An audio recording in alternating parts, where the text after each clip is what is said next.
Today in the EU, are EU countries at risk of missing the EU's climate neutrality target? Many are starting to ask themselves, what will it take for the people in power to wake up? That the nations that are most committed to these goals risk paying a price to the advantage of those that today are mostly responsible for... We all said we have saved the 1.5 degrees, but did we? Because we also said after Glasgow, then this year should be a crucial year to raise our ambition. What has happened? Time is up for countries to submit their final National Energy and Climate Plan, a document meant to outline how countries will reduce by more than half carbon emissions at home by 2030. So far, only a handful of countries have met the deadline. Is the EU at risk of missing its climate neutrality target? Hello and welcome. I'm your host, Giada Santana, and this is Today in the EU.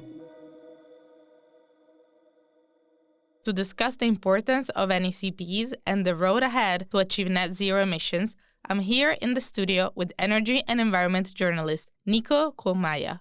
To start right away, Niko, when we talk about European national energy and climate plans, what are we referring to exactly? To be frank, it's a long Excel list where EU countries are supposed to list up what they plan to do to achieve the EU's climate and broadly energy targets as well. If the EU has a common climate strategy, why do we need NECPs? The target itself is rather abstract. For 2030, the target is to reduce emissions by 55% compared to 1990 levels. But, of course, richer EU countries carry more of the reduction burden than poorer countries like, say, Bulgaria, but also in parts Greece. So these are broken down to national guidances that need to be fulfilled or matched with sufficient action from EU countries. And the NECP overarching structure has been a work in progress since 2020.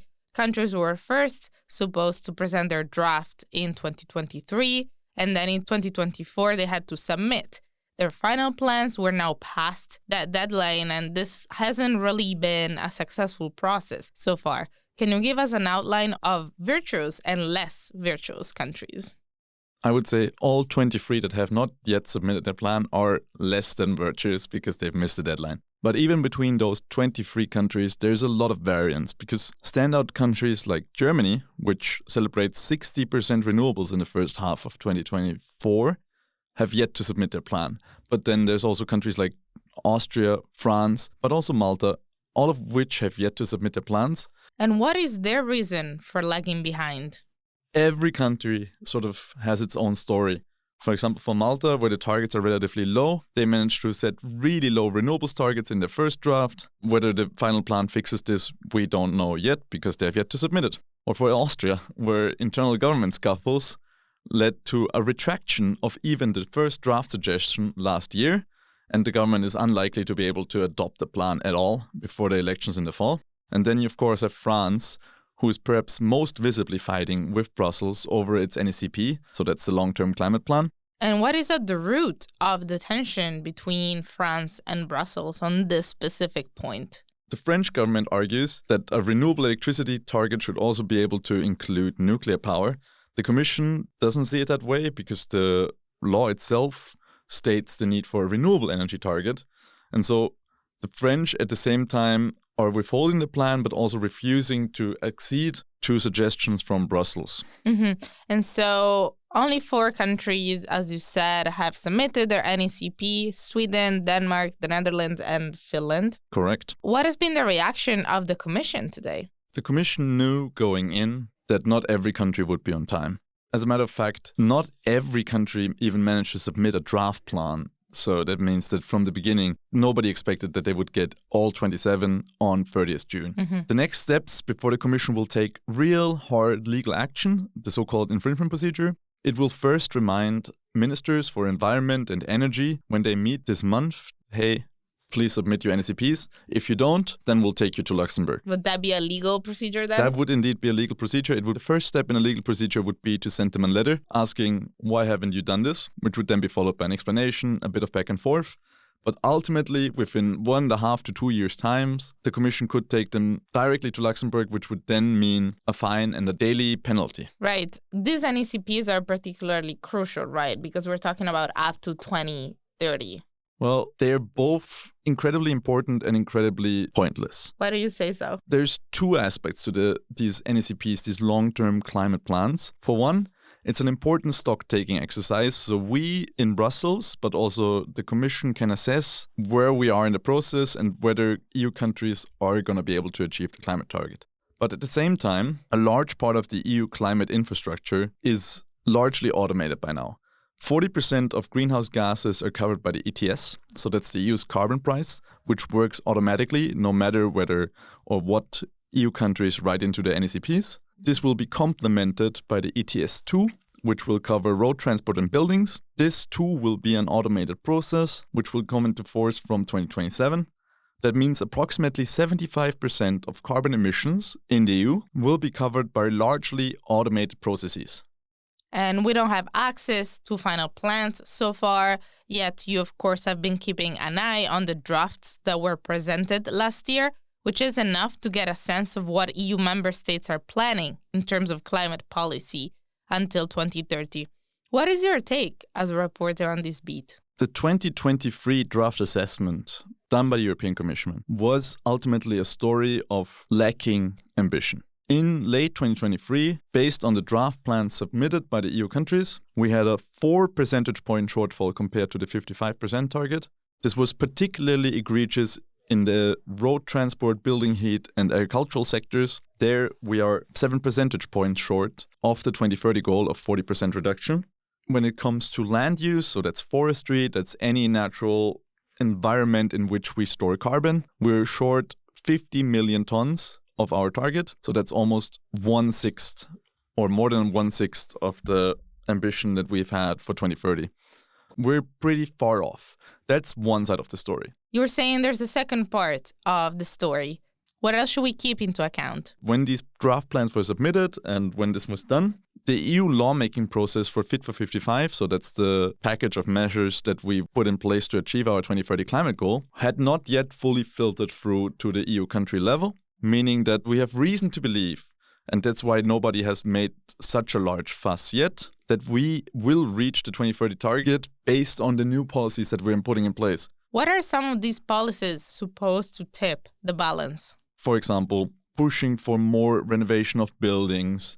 This means phasing out traditional diesel petrol cars and installing more chargers for electric vehicles. It's a bundle of measures, all of which are ultimately put in place to achieve this. So, if I'm understanding this correctly, the expectation is that with the new regulations put in place, the targets will be met. The EU seems to be waiting for certain things to get into place, but when are we going to know if they actually do? Well, that's what this stocktake of national climate plans was supposed to deliver. Well, so when are we going to have that information, since the national plans have not been published yet? We'll only really know in early to late fall. By then, the experts I've talked to expect that sufficient number of countries will have submitted NECPs that will allow for the Commission to do a more thorough analysis, and then we'll have definitive confirmation that we're either on the right or wrong track. Moving on to the content of NECPs, according to economics think tank Bruegel, hydrogen has been mentioned nearly 4 times as much in the final drafts compared to the first one, the one of 2019. Is hydrogen an important part of the puzzle to reach climate neutrality by 2030? There's 2 angles to hydrogen. Additional hydrogen production is not immediately helpful to decarbonize the economy, but replacing our dirty hydrogen that we use today, also for diesel cracking so this means desulfurization of diesel, so this makes diesel usable. It would be crucial to reduce emissions quickly, for one, and secondly, it's the long-term perspective. But most emissions reductions until 2030 will be delivered by switching fossil heaters for heat pumps, replacing combustion engine cars with electric vehicles, and renewables in the electricity sector. Indeed, it's hard to say how fast hydrogen emissions will be phased out. According to the European Climate Neutrality Observatory, European countries are at risk of missing their climate neutrality targets due to poor and vague national plans. The ECNO is referring to the national plans we've been discussing so far. How concrete is this risk? For one, EU countries are in the midst of an unprecedented transformation towards a clean, climate-friendly economy. This means changing the way we work, this means changing the way we live, changing the way we drive, and this means changing the way we produce stuff and the way we think about energy. This is something that can only be aided by having a very concrete and immediate vision that you write down that really forces you to think about this even at a political and administrative level. Having said that, much of EU climate action will be delivered by largely automated systems because Brussels lawmakers are very much aware of this. So the 40% covered by the ETS do not immediately require reflection in the NECP, neither will the additional 35% delivered by the ETS2. That doesn't mean that better policy and better planning won't make this process easier and smoother, but it means that the most significant bits can happen and will happen. They have been happening. The ETS delivered a 15% cut in emissions last year. The transformation that is launched by the EU's carbon price does not care about NECPs. So you were saying that the transition will be happening regardless of what countries are doing at the domestic level. Indeed. They can accompany it and make it a more smooth process, but it's happening. Thank you, Niko. I'm Giada Santana, and this was Euractivist Today in the EU podcast. Visit Euractivist to stay on top of the latest news, sign up for our podcast newsletter, and if you haven't subscribed yet, you can find us on Spotify, Apple Podcasts, or wherever it is that you get your podcasts. Leave us a star review on Spotify, Apple Podcasts, or your favorite streaming platform. It will really help us spread the word about our work. This episode was produced by Miriam Sanz de Tejada, Nicoletta Yonta, and me. Additional reporting by Nathan Kenes and Paul Mesed.